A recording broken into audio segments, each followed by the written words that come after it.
Morning everyone. बच्चों कल की क्लास में हमने जेनेटिक्स स्टार्ट कर दी थी और चैप्टर 5 है principles of inheritance and variation. और इसमें इनिशियल पार्ट मेंडल का ही है, मेंडल के जो वर्क हैं उनके बारे में पहले हम वो समझेंगे, देन फिर आगे और फर्दर क्या स्टडी हुई ये सब पढ़ेंगे इस चैप्टर के अंदर। ठीक है, तो बहुत ही इंपॉर्टेंट पार्ट है हमारे 12th के सिलेबस का और +2 के और नीट के सिलेबस का।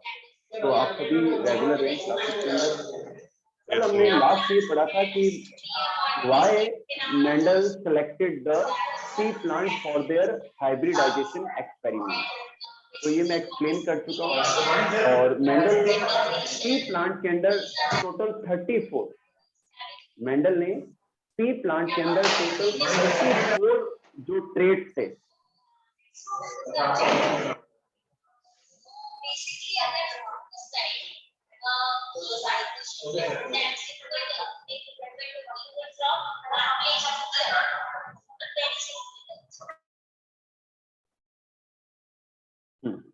तो बच्चों मेंडल ने पी प्लांट के अंदर टोटल 34 कैरेक्टर्स को ऑब्जर्व किया। ठीक है, और उनमें से केवल 7 कैरेक्टर थे, उन्हीं को उन्होंने सिलेक्ट किया फॉर द हाइब्रिडाइजेशन एक्सपेरिमेंट। ठीक है, तो 7 ट्रेट कैरेक्टर मैं कल आपको बता चुका था।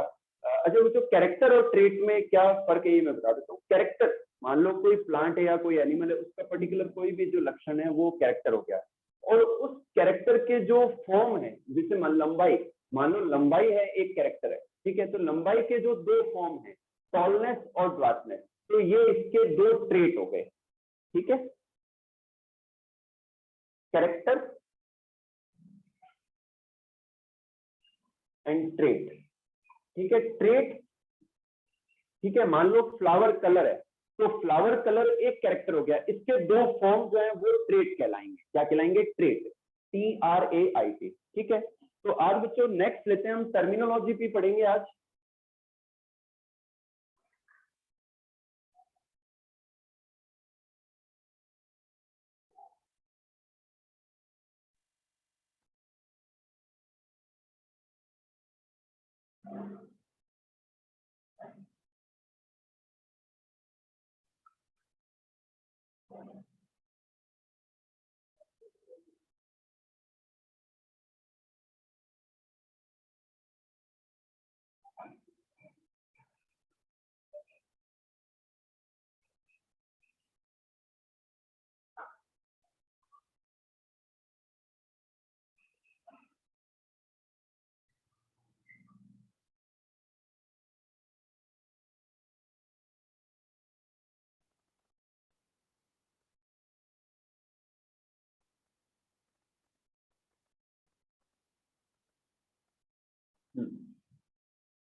तो बच्चों नेक्स्ट टॉपिक है reasons of Mendel success. Mendel क्यों सक्सेसफुल हुआ अपने एक्सपेरिमेंट्स में, अपने वर्क के अंदर? बिकॉज मेंडल ने, पहला रीजन ये था कि मेंडल ने जो प्लांट सिलेक्ट किए वो प्योर ब्रीड थे, और प्योरिटी का उन्होंने चेक कैसे किया? उनको बार बार सेल्फ पॉलिनेशन कराकर उनकी प्योरिटी को चेक किया और ये कंफर्म कर लिया कि ये प्योर ब्रीड लाइन ही है। ठीक है, सेकेंड थिंग कि उन्होंने जो भी एक्सपेरिमेंट किए उनका उन्होंने मैथमेटिकल रिकॉर्ड रखा। मतलब जो भी एक्सपेरिमेंट किया, जो भी रिजल्ट आया F1 जनरेशन में, नेक्स्ट जनरेशन में, तो उनको मैथमेटिकल वो रिकॉर्ड करते चले गए। ठीक है, उसके बाद में उन्होंने क्या किया बच्चों, एक समय पर एक कैरेक्टर को ध्यान में रखा। ठीक है, मान लो 2 प्लांट को उन्होंने क्रॉस कराया, तो पहले एक कैरेक्टर को स्टडी किया कि वो कैसे इनहेरिट होते हैं, फिर 2 कैरेक्टर की स्टडी की, वो कैसे इनहेरिट होते हैं, फिर 3 कैरेक्टर। तो इस तरीके से उन्होंने सीक्वेंस में सही तरीके से एक्सपेरिमेंट किए और पर्टिकुलर जो कैरेक्टर है उन्हीं को ध्यान में रखते हुए किए। ठीक है, तो वजह से वो सक्सेसफुल रहे अपने वर्क के अंदर। ठीक है, नेक्स्ट लेते हैं टर्मिनोलॉजी।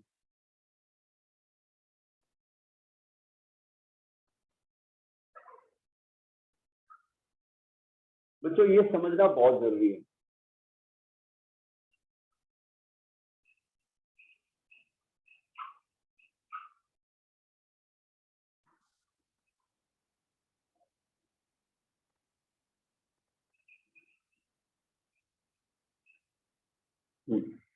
बच्चों बात करते हैं फैक्टर की। फैक्टर क्या है? जब मेंडल ने अपने एक्सपेरिमेंट किए तो उस समय जीन्स की डिस्कवरी नहीं हुई थी, क्रोमोसोम की डिस्कवरी नहीं हुई थी। तो मेंडल ने क्या कहा? मेंडल ने कहा कि जो लिविंग ऑर्गेनिजम्स हैं उनकी सेल के अंदर कुछ फैक्टर पाए जाते हैं। मेंडल ने यह बताया कि जो लिविंग ऑर्गेनिज्म है उनकी सेल के अंदर कुछ फैक्टर पाए जाते हैं और ये जो फैक्टर हैं ये कैरेक्टर्स को कंट्रोल करते हैं। तो उन्होंने बताया कि एक फैक्टर एक ट्रेट को या एक कैरेक्टर को कंट्रोल करता है। ठीक है, बाद में 1900 में जोहानसन ने इनको जीन कहा। क्या कहा? जीन कहा। ठीक है, सेकंड लेते हैं जीन।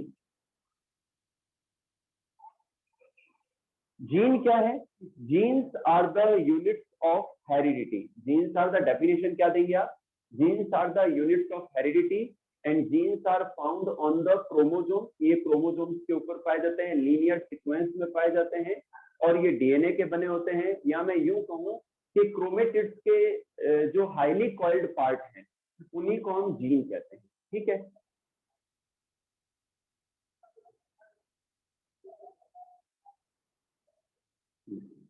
नेक्स्ट लेते हैं allele.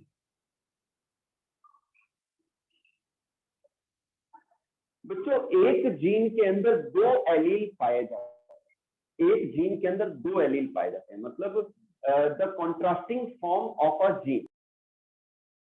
Of A gene is called allele. ठीक है, इसे हम क्या कहते हैं? एलील कहते हैं। ठीक है, सपोज करो कि लंबाई के कैरेक्टर के लिए, टॉल लंबाई के लिए, हाइट के लिए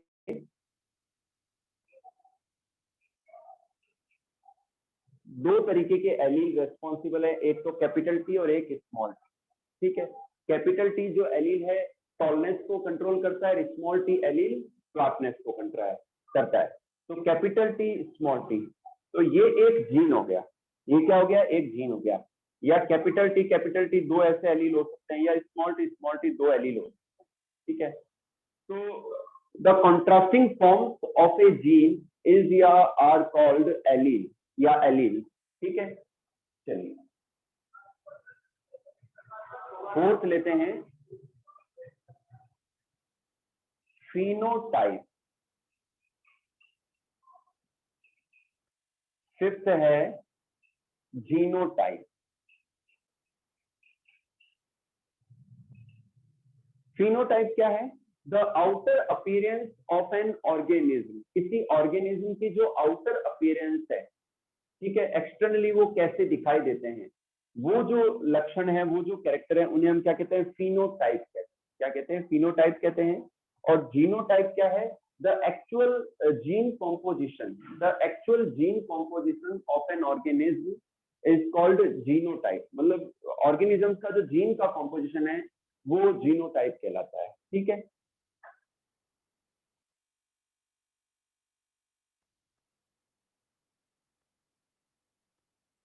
अच्छा बच्चों, मैंने आपको बताया कि जो जीन है उनके जो दो कॉन्ट्रास्टिंग फॉर्म है उन्हें हम एलील्स कहते हैं।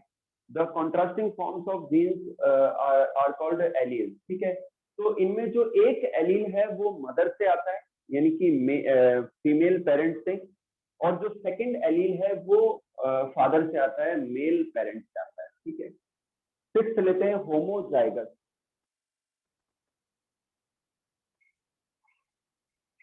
होमोजाइगस, अगर बच्चों किसी जीन के दोनों एलील यदि सिमिलर है, ठीक है, यदि किसी जीन के दोनों एलील सिमिलर है, दोनों सेम है, तो इस कंडीशन को कहते हैं होमोजाइगस। इस कंडीशन को क्या कहते हैं? होमोजाइगस कहते हैं।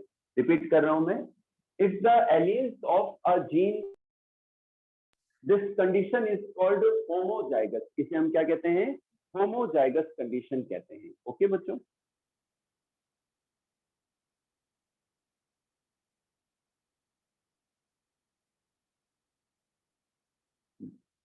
ठीक है बच्चों, तो ये ध्यान रखना। सेवंथ लेते हैं हेट्रोजाइगस।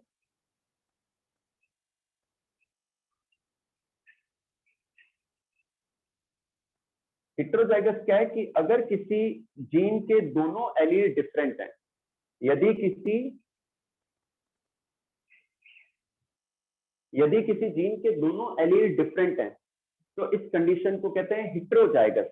यानी कि किसी कैरेक्टर के लिए रेस्पॉन्सिबल जो जीन है और उन जीन के जो दो कॉन्ट्रास्टिंग एलील हैं, अगर वो डिफरेंट हैं, तो फिर इस स्टेट को, इस कंडीशन को हम क्या कहते हैं? हेट्रोजाइगस कहते हैं। क्या कहते हैं? हेट्रोजाइगस कहते हैं। ठीक है बच्चों, चलिए अब बात करते हैं पेरेंट। पेरेंट को हम पी से शो करते हैं। किससे शो करते हैं? पी से। कि किसी एक्सपेरिमेंट के अंदर, किसी हाइब्रिडाइजेशन एक्सपेरिमेंट के अंदर जो दोनों पेरेंटल प्लांट हैं या दोनों पेरेंटल जो एनिमल हैं या ऑर्गेनिज्म हैं, उनको हम पेरेंट कहेंगे और उसको पी से शो करेंगे। ठीक है। 9 हाइब्रिडाइजेशन।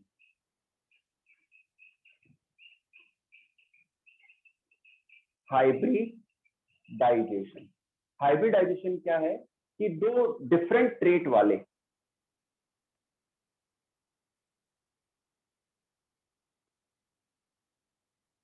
हेलो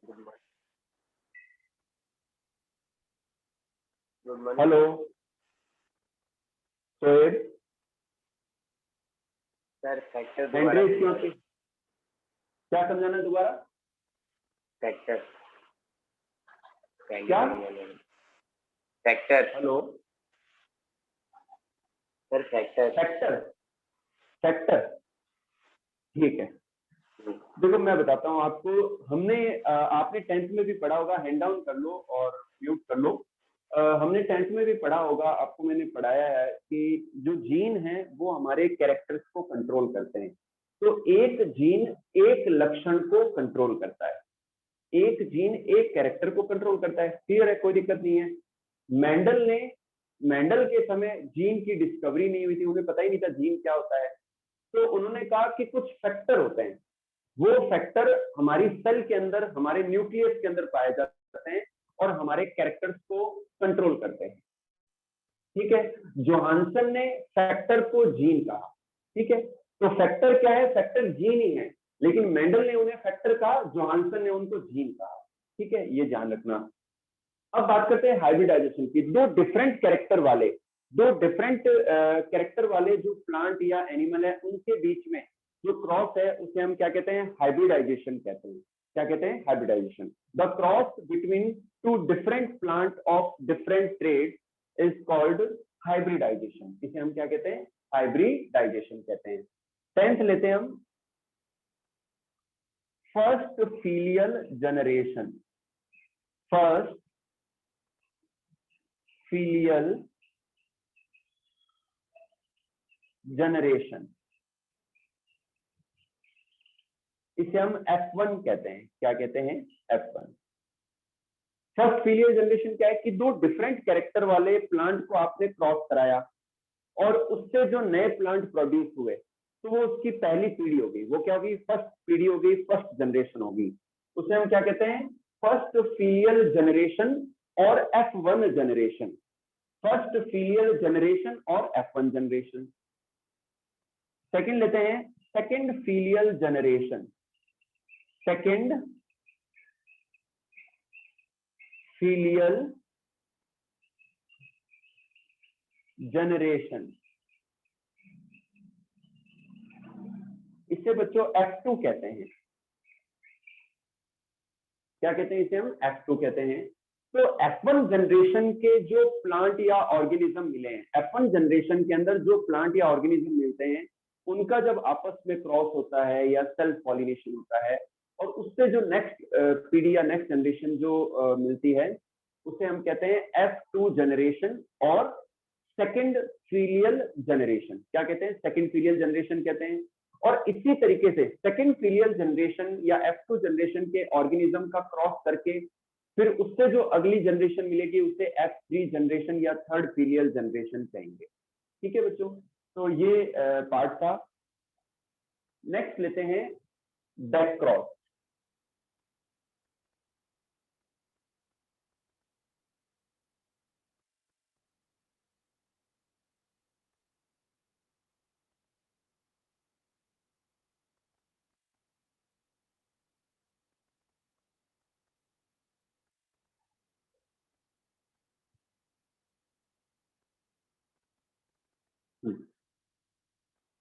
नेक्स्ट देखिए बच्चों, 12 है बैक क्रॉस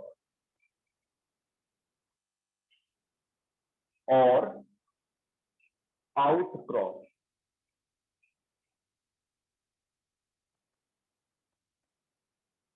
इसको अपन यूं समझ लेते हैं, एक बार मान लो ये रेड कलर का फ्लावर वाला प्लांट है और ये व्हाइट कलर के फ्लावर का प्लांट है। ठीक है, और ये हो गया पेरेंट। ठीक है, और इनसे कैपिटल आर टाइप के एलील बनेंगे और इसमें स्मॉल आर टाइप के एलील बनेंगे। ठीक है, तो ये हो गए गैमेट्स। अब इनका फ्यूजन हुआ तो क्या बना, कैपिटल आर स्मॉल आर। ये हो गया आपके F1 जनरेशन।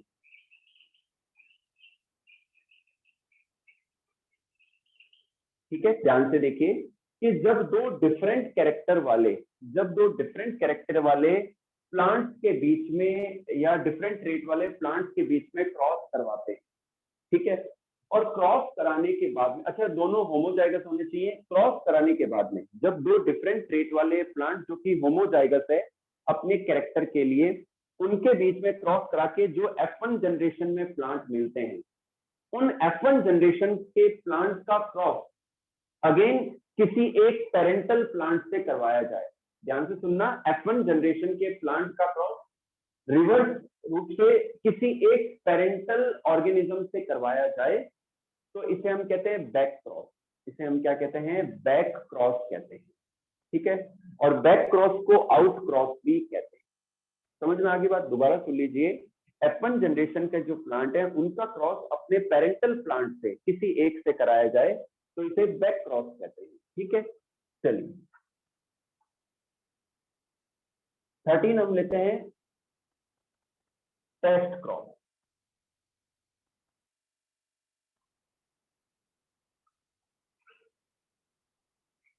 टेस्ट क्रॉस क्या है कि जब दो किन्हीं होमोजाइगस डिफरेंट ट्रेट वाले प्लांट का क्रॉस करवाते हैं और उनसे जो F1 जनरेशन मिलती है, तो F1 जनरेशन के प्लांट का क्रॉस रिसेसिव पेरेंट से करवाया जाए।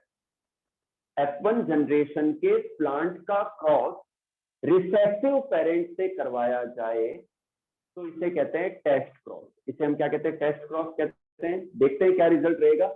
ये तो F1 जनरेशन का प्लांट है, ठीक है, और ये रिसेसिव पेरेंट है। ये क्या है, रिसेसिव पेरेंट प्लांट है। ठीक है, अब इनमें दो टाइप के गैमेट बनेंगे, कैपिटल आर और स्मॉल आर, और इसमें एक ही टाइप के एलील बनेंगे, स्मॉल आर स्मॉल आर। ठीक है बच्चों, अब इसका क्रॉस इससे करवाया तो क्या बना, capital R small R. Okay, फिर इसका क्रॉस इससे करवाया तो क्या बना, कैपिटल आर स्मॉल आर। ठीक है, इसका क्रॉस इससे करवाया तो क्या बना, स्मॉल आर स्मॉल आर। ठीक है, और इसका क्रॉस फिर से इससे करवाया तो क्या बना, स्मॉल आर स्मॉल आर। यानी कि F1 जनरेशन के प्लांट का क्रॉस रिसेसिव पेरेंट से करवाने पर इसे हम टेस्ट क्रॉस कहते हैं। और इसका रिजल्ट क्या मिलता है कि हमें दो, मतलब 50% या दो प्लांट ऐसे मिलते हैं जो हेटेरोजाइगस होते हैं और दो ऐसे मिलते हैं जो रिसेसिव होते हैं। ठीक है, तो टेस्ट क्रॉस का मतलब है रिवर्स क्रॉस कराना रिसेसिव पेरेंट से। ठीक है, चलिए, तो ये टर्मिनोलॉजी थी। एक और टर्म है प्योर ब्रीड।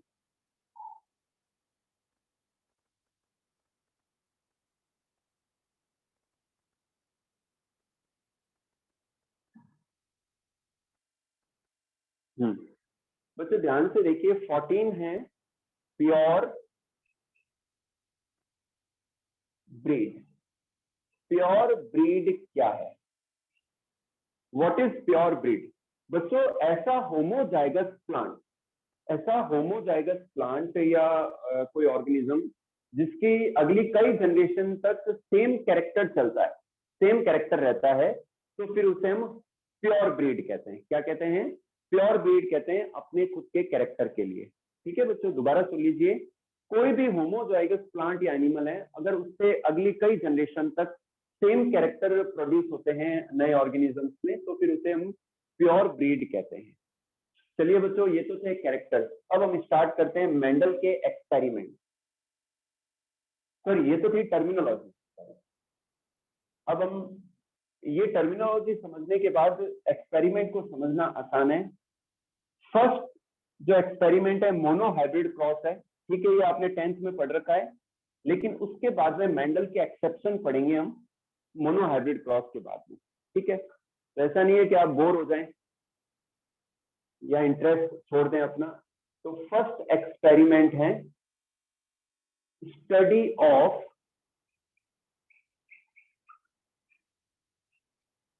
inheritance of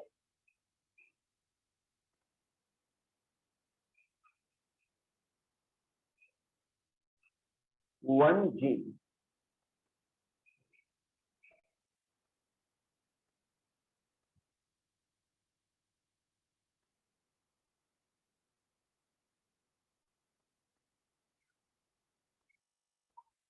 ठीक है, मोनोहाइब्रिड क्रॉस में हम एक जीन के इनहेरिटेंस को पढ़ेंगे। ठीक है, तो इसके अंदर फर्स्ट एक्सपेरिमेंट है monohybrid cross. Monohybrid cross.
Hmm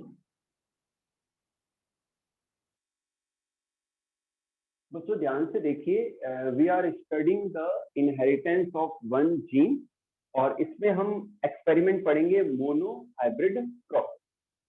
The cross done between two different plant for the inheritance of one pair of contrasting traits।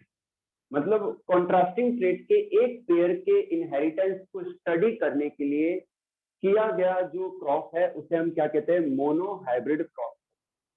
ठीक है, या ऐसे कहूं कि एक लक्षण को स्टडी करने के लिए किया गया जो क्रॉस है उसे हम क्या कहते हैं, मोनो हाइब्रिड क्रॉस कहते हैं। तो मेंडल ने बच्चों दो प्लांट लिए, एक टॉल प्लांट लिया और एक ड्वार्फ प्लांट लिया। टॉलनेस का उन्होंने प्योरिटी कैसे चेक की कि टॉल प्लांट को बार बार सेल्फ पॉलिनेशन किया, तो उससे अगली कुछ जनरेशन तक बार बार टॉल प्लांट ही मिले। तो उससे ये श्योर हो गया कि ये जो टॉल प्लांट है ये प्योर है, होमोजाइगस है अपने ट्रेट के लिए।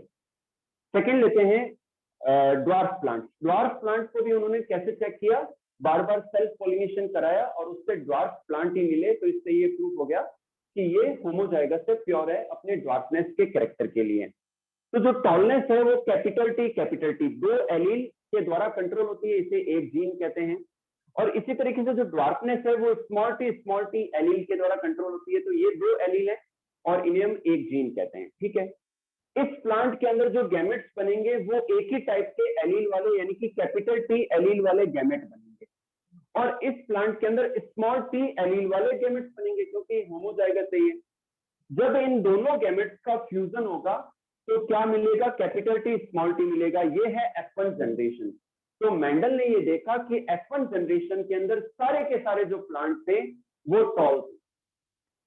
मेंडल ने क्या देखा, क्या ऑब्जर्व किया कि F1 जनरेशन में सारे के सारे प्लांट टॉल थे, जबकि ये capital T small T allele वाले हैं और ये हेटेरोजाइगस है। ठीक है, फिर मेंडल ने क्या किया कि F2 जनरेशन के प्लांट को क्रॉस करवाया। तो यहाँ पर मैंने एक चेकर बोर्ड बनाया है, ये F2 जनरेशन के लिए, और कैपिटल टी स्मॉल टी ये दो एलील हो गए और कैपिटल टी स्मॉल टी ये भी दो एलील हो गए। ठीक है, इसका फ्यूजन इससे हुआ तो कैपिटल टी, और इसका फ्यूजन इससे हुआ तो कैपिटल टी स्मॉल टी। ठीक है, इसका फ्यूजन इससे हुआ तो कैपिटल टी स्मॉल टी, इसका फ्यूजन इससे हुआ तो स्मॉल टी। ठीक है, तो ये जो पार्ट है, ये जो प्लांट है कैपिटल टी ये होमोजाइगस टॉल प्लांट है। कैपिटल टी स्मॉल टी ये हेटेरोजाइगस टॉल है, यानी कि हाइब्रिड टॉल है ये। और ये जो प्लांट है स्मॉल टी एलील वाला है, ये होमोजाइगस पार्ट है। तो फिनोटाइप रेशो जो अपीयरेंस सारी आई मिली प्लांट को, तो उसमें ये देखा कि 3 प्लांट तो टॉल है और एक प्लांट ड्वार्फ है। तो ये क्या है, फिनोटाइप रेशो है 3:1। और जीनोटाइप रेशो क्या है, 1:1। तो जीनोटाइप रेशो इज 1:1, 1:2:1। तो ये जीनोटाइप रेशो मिला मेंडल को मोनो हाइब्रिड क्रॉस में। ठीक है बच्चों, अब इसके ऊपर बेस करके मेंडल ने अपने लॉ दिए। वो दो लॉ कौन से हैं ये अपन देखेंगे अब।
बच्चों ध्यान से देखिए, मेंडल के जो लॉ हैं, मेंडल ने मोनो हाइब्रिड क्रॉस के ऊपर बेस करके अपने लॉ दिए। मेंडल के जो लॉ हैं उन्हें कहते हैं मेंडेलिज्म। मेंडल के लॉज को क्या कहते हैं? मेंडेलिज्म कहते हैं।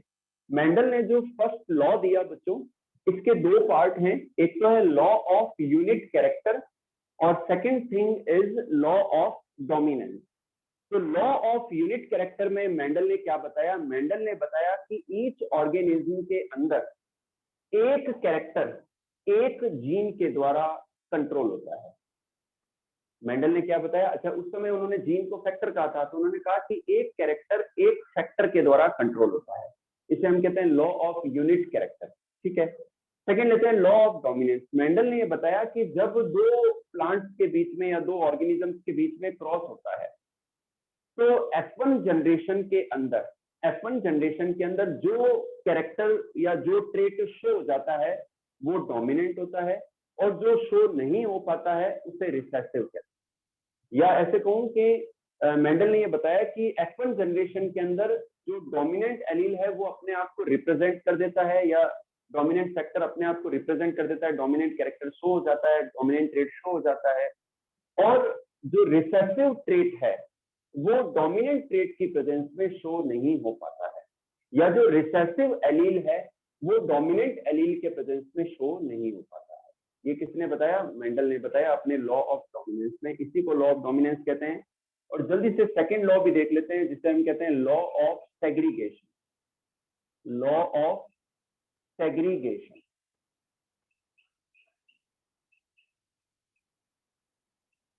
इसे हम लॉ ऑफ सेग्रीगेशन और इसे हम law of purity of gametes भी कहते हैं। मेंडल ने यह बताया कि जिन दो प्लांट का क्रॉस कराया गया है और F1 जनरेशन में जो जिस प्लांट का कैरेक्टर या ट्रेट शो हो गया है, तो इसका मतलब ये नहीं है कि जो रिसेसिव ट्रेट है उसका फैक्टर या एलील एक्सटिंक्ट हो गया है। ऐसा बिल्कुल नहीं है। रिसेसिव एलील जो है वो अभी अपने आप को शो नहीं कर पाया है। F2 जनरेशन में मेंडल ने बताया कि F2 जनरेशन में जैसे ही चांस मिलेगा, तो जब गैमेट्स का फॉर्मेशन होगा, जब मियोसिस होगा, सेल डिवीजन होगा प्लांट के अंदर, और जब गैमेट्स का फॉर्मेशन होगा, तो ये जो एलील हैं, ये जो फैक्टर है, ये सेग्रीगेट हो जाते हैं। ठीक है। और F2 जनरेशन में अलग से अपने प्रभाव को, अपने इफेक्ट को शो करते हैं। जैसे कि हमने देखा मोनो हाइब्रिड क्रॉस के F2 जनरेशन के अंदर जो ड्वार्फनेस का कैरेक्टर है, वो जो ड्वार्फनेस का ट्रेट है वो अलग से शो हुआ है F2 जनरेशन के अंदर। तो यहाँ पर गैमेट्स के फॉर्मेशन के समय जो एलील्स हैं वो सेग्रीगेट हो जाते हैं और डिफरेंट गैमेट्स में चले जाते हैं, और फिर वो अलग से अपने आप को शो कर देते हैं। इसी को हम कहते हैं लॉ ऑफ सेग्रीगेशन, और इसे हम कहते हैं law of purity of gametes भी कहते हैं। क्या कहते हैं? Law of purity of gametes भी कहते हैं। तो बच्चों आज इतना ही करेंगे। कल की क्लास में हम इनकम्प्लीट डोमिनेंस और को डोमिनेंस पढ़ेंगे, जो कि एक्सेप्शन है। ठीक है। आज इतना ही। कुछ भी अगर क्वेरी है, अगर कोई डाउट है, तो आप हैंड रेज करें। 12th क्लास, यदि आपकी कोई क्वेरी है, कोई डाउट है, तो एक बार हैंड रेज करें।